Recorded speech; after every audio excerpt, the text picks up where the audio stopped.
Незадоволно од пресудата за Васил Јованов, семејството Кулакови повторно излезе на улица. Гневни се на обвинителството и одлуката на судијката Марковска, која изрече 12 години затворска казна за Јованов, кој под дејство на алкохол со голема брзина и на црвено на пешачки преминија прегази 22 годишната Фросина.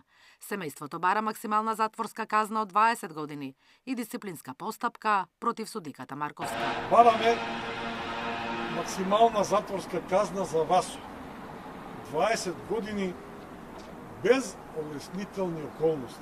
Судот пресуди само 12 години затвор за лице што пијан, без возачка дозвола и на пешачки премин, на црвено светло. За него значи место каде во тој момент е дозволено 0 км на час. Тој возел стотка, прегази невина девојка, која си минеше на зелено светло. Бараме судскиот совет да покрене дисциплинска постапка, да се утврди дали постоело непрофесионално или пристрасно постапување. Во него време бараме судијката да биде временно отстранета од работа. За да се спречат вакви сообраќајни несреќи, Кулакови бараат измени во кривичниот закон, каде минималната затворска казна за исход со смртни последици би била 15 години.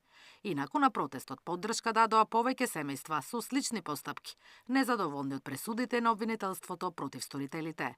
Кулакови најавија дека протестите ќе продолжат. Наташа Мерсовска, Сител телевизија.